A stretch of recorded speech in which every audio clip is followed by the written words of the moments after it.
Eu sou o Rafael. Eu sou a Priscila. Eu sou a Nathalie. Eu sou a Júlia. Eu sou a Beatriz. Nathalie, eu tava pensando aqui, você sabe o que é fratura? Sim, fraturas são lesões que provocam uma ruptura total ou parcial de osso. Geralmente elas ocorrem com impacto ou esmagamento, mas também existem fraturas patológicas e pelo estresse do tecido. Legal. Interessante isso daí. Não é? Mas tem algumas pessoas que são mais propensas a isso, ou acontece com qualquer pessoa assim? Então, aleatoriamente? pelo que eu sei, tem grupo de risco, que são idosos devido ao alto desgaste pela idade, crianças devido à flexibilidade do osso e pessoas com doenças que envolvem o tecido ósseo. Faz sentido isso. Mas tem algum tipo de fratura, classificação? Então, eu tava pensando porque depende, a fratura ela pode ser um dano assim ou assim. Então, eu acho que se ela for na diáfise, assim, perpendicular, ela pode ser transversa. Mas se ela for de uma epífise a outra, ela pode ser longitudinal. Às vezes ela pode ser em diagonal, então ela é oblíqua exposta. E se ela for em diagonal e a diáfise se soltar, ela é uma oblíqua desviada. E às vezes ela pode circundar o osso, então ela é em espiral. Às vezes ela faz só um desgaste assim leve na borda, ela é uma fratura simples. E se ela deixa vários fragmentos de osso no lugar, ela é combinativa. Interessante. Vocês sabiam que eles estavam pesquisando e descobri que existem vários tipos de fratura que pode ter. Existe a fratura fechada, a aberta, patológica, a por estresse, articular, com descolamento do disco epifisário, a galho verde, que esse é um nome muito interessante, e a Legal. semiperiosteal. Mas se são todas fraturas, qual a diferença? Bom, eu vim para contar para vocês um pouco dessas diferenças. E uma delas é a fratura fechada. O que acontece na fratura fechada? Quando há alguma pressão, algum movimento muito forte em determinado osso, acontece o rompimento desse tecido ósseo, porém sem a danificação do tecido epitelial. Não há nenhum fragmento do osso que sai para fora. Ele fica apenas ali dentro do corpo, né?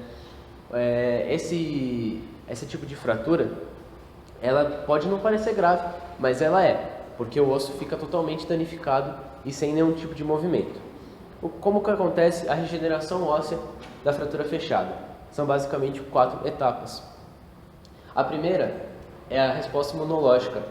Se forma um hematoma e ali são deslocados células troncos mesenquimais para diferenciação entre condrócitos e condroblastos para conseguir começar a formação do osso. A segunda etapa é a formação de um calo fibrocartilaginoso. Essas células troncos já estão diferenciadas e já conseguem fazer um tampão ali com mais firmeza para o osso. Na terceira etapa, acontece a mineralização desse calo, ou seja, são depositados sais minerais, principalmente o cálcio, nessa matriz óssea, para que o calo fique mineralizado e mais firme. E por fim, a remodelação do osso, quando o calo já é o tecido ósseo adulto, mas ele ainda fica com resquícios do calo ali no osso. Bom, nessa próxima imagem, a gente vai ver um pouco da ossificação endocondral. Como que ela acontece? A cartilagem vai virar o osso, ou seja, os condrócitos que estão aqui, eles vão se diferenciando até eles formarem os osteoblastos, que a partir daí são as células mais jovens do tecido ósseo, vão formando as células mais adultas desse tecido para que o osso fique mais firme. Só que não tem só fratura fechada, né? Conta pra gente a próxima fratura. Na fratura aberta, o osso quebrado lesiona o tecido a tal ponto de deixar fragmentos de ossos expostos. Normalmente, esse tipo de lesão só é reparada com cirurgia, em que colocam pinos e placas para colocar o osso no lugar. A partir do momento que ele volta para o lugar dele, ele se regenera como se fosse uma fratura fechada. Já o tecido lesionado pode se regenerar de duas formas, por regeneração e por cicatrização. Na regeneração, o tecido lesionado volta a ser o que ele era. Isso acontece em células estáveis com capacidade de regeneração, como células epiteliais, células hematopoéticas, mas só é possível se a matriz extracelular estiver preservada, pois ela dá suporte para as células que estão se replicando. Já a cicatrização substitui o tecido lesado por um novo. Isso acontece primeiro com uma reação inflamatória, em que células fagocitárias reabsorvem restos de células e de sangue extravasado. Em seguida, há a proliferação fibroblástica e endotelial, e elas formam um tecido de granulação. Normalmente, esse tipo de cicatrização deixa cicatrizes. Pri, como são as fraturas patológicas?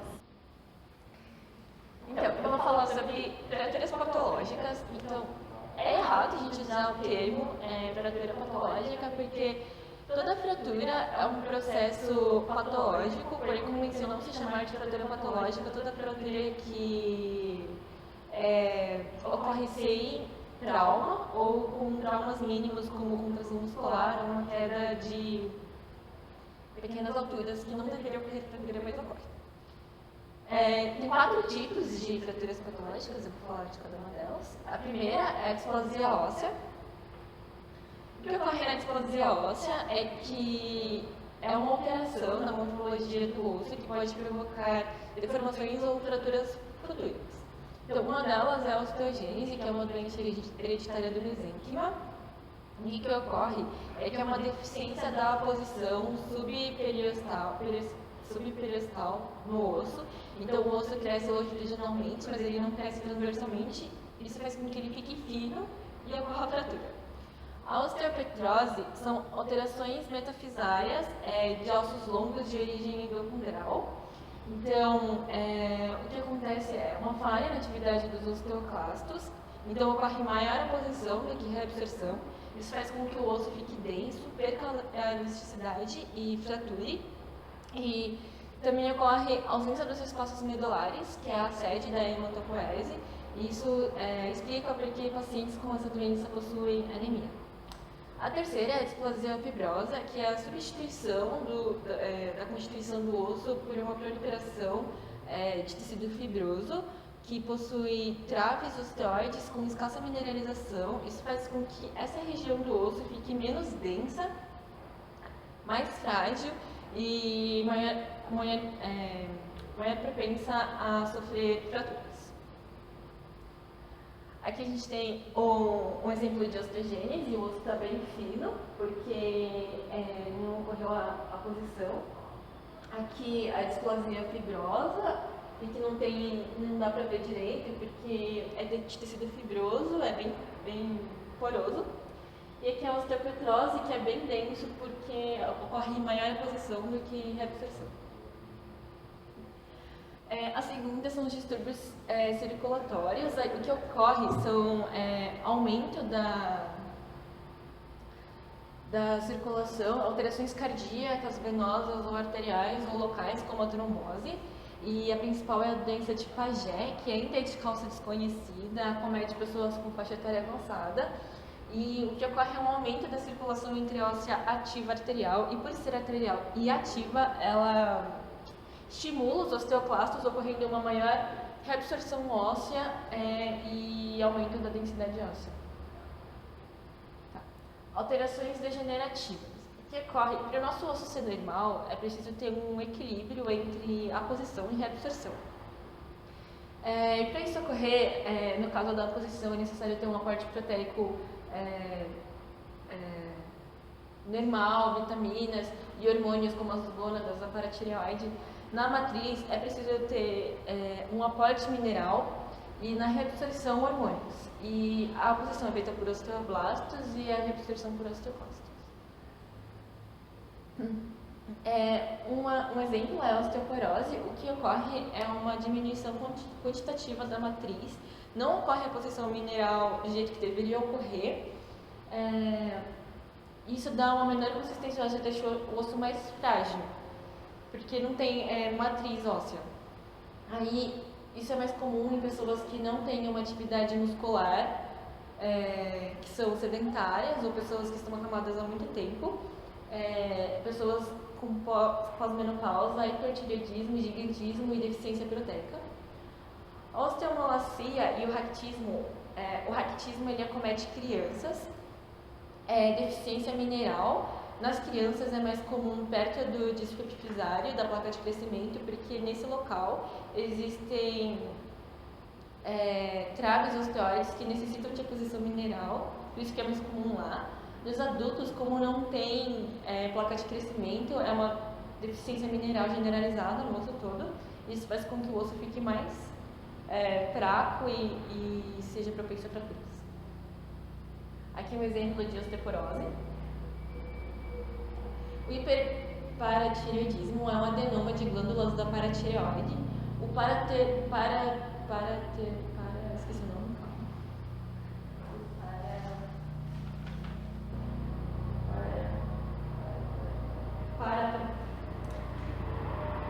O hiperparatireoidismo é um adenoma de glândulas da paratireoide. O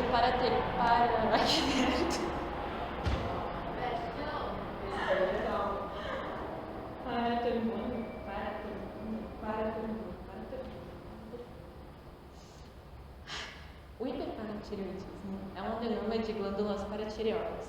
O paratormônio, que é o hormônio principal nesse caso, ele é responsável, ele age nos osteoclastos, ele é responsável no rim pela inibição da reabsorção de fosfato. Isso altera o balanço de cálcio e fosfato no sangue, porque ele vai ter um alto índice de fosfato. Daí, para nivelar isso, o paciente vai ter hipercalcemia, retirando o cálcio dos ossos, que é o maior depositário de cálcio no corpo humano. Isso faz com que o osso fique mais frágil e fraturado. Tá, e as inflamações tem a osteomielite. O que é a osteomielite? É uma inflamação que ocorre em lugares no corpo como as amígdalas, e por via sanguínea essa infecção atinge o osso, e esse osso ele pode fraturar dependendo da intensidade da inflamação. O caso mais comum é a tuberculose, que pode levar a osteomielite. Nas micoses profundas tem a blastomicose sul-americana, e as parasitoses tem o Echinococcus granulosa. A neoplasia é tumores, tanto tumor maligno quanto tumor benigno pode causar fraturas. O que vai diferenciar cada um é a agressividade do tumor. Aí nós temos o encondroma, que é benigno, assintomático, e ele acomete preferencialmente as falanges. O gigantocelular, que acomete a epífise de ossos longos. E o fibroma condromixoide, que ele é lento e raramente causa fraturas, por este motivo.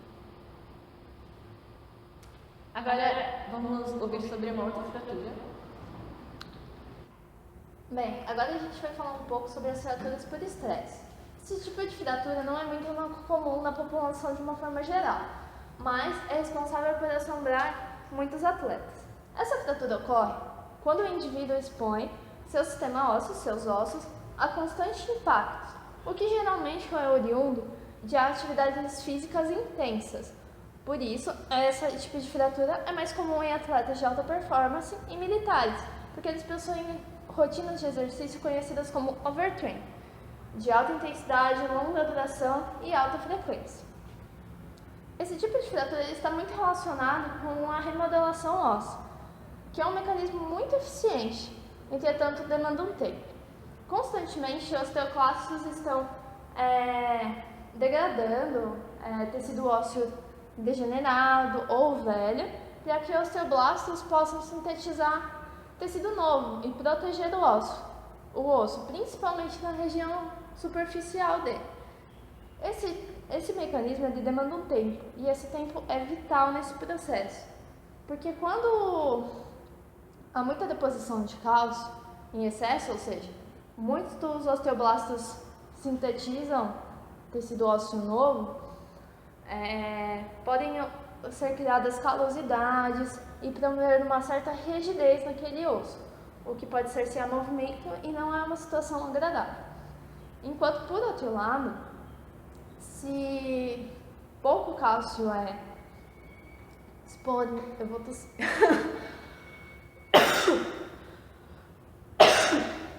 Eu tentei segurar, não tô conseguindo tossir. Por outro lado, se pouco cálcio for depositado nos ossos, ou seja, pouco tecido ósseo novo for sintetizado, são criadas áreas de fraqueza, instabilidade óssea, o osso fica mais maleável e mais propenso a fraturas.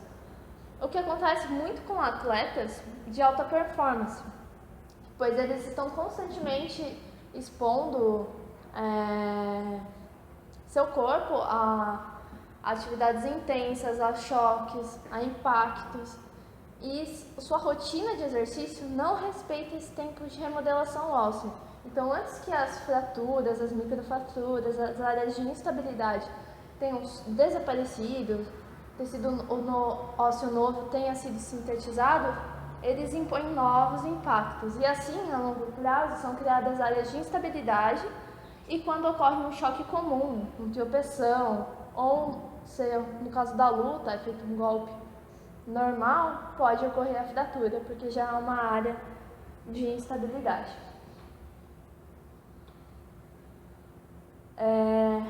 Entretanto, tem muitos esportes que se valem desse remodelamento ósseo muito eficiente, dessa renovação óssea eficaz, para proteger o atleta, para conferir resistência ao atleta, como é a técnica do calejamento, usado em artes marciais, lutas, onde a ideia é o atleta expor seu corpo a impactos, para que sejam criadas microfraturas.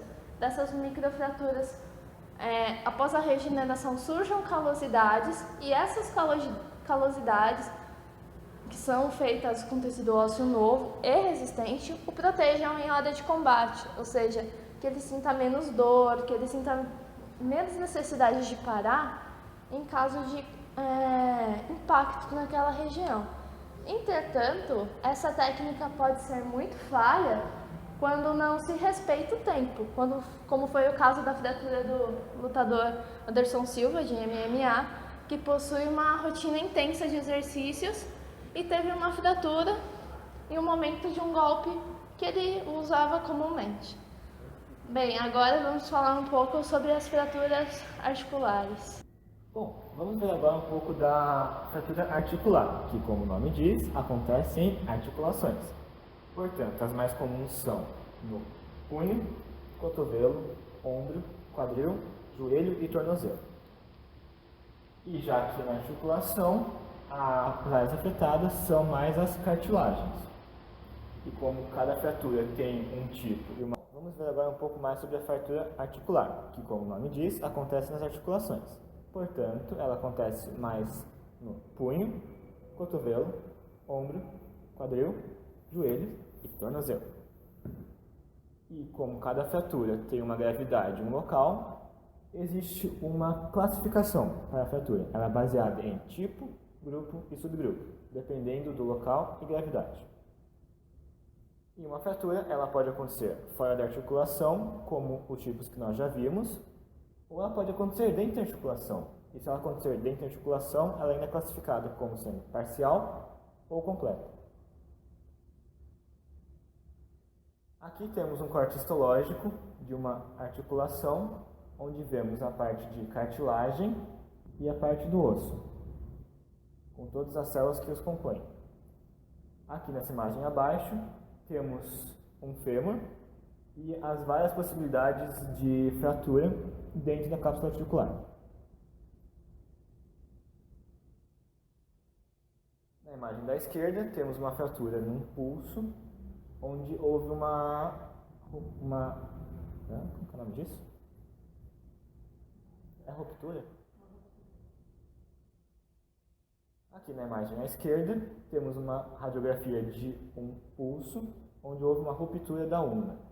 E aqui à direita, temos um tornozelo, onde havia uma ruptura no maléolo medial e foi corrigido com a implantação cirúrgica de pinos. Além disso, a fratura ela pode ser, dependendo do tipo da fratura, pode acontecer de um pedaço do osso ficar pendurado. E se isso acontecer, esse pedaço pode entrar em necrose por cortar a vascularização que o ligava. Além disso, se a articulação ficar infecciosa e causar ao paciente muita dor, esse paciente pode ter que fazer uma artroplastia, que é uma cirurgia onde ele retira a articulagem. Tem que começar de novo. Além disso, é possível que a articulação danificada venha a acometer o paciente com dores crônicas. Se isso acontecer, o paciente vai ter que fazer uma artroplastia, que é uma cirurgia que retira a articulação danificada e a substitui por uma nova. E agora, vamos com Júlia para a fratura em galho verde. A fratura em galho verde, apesar do nome engraçado, ela é bem simples.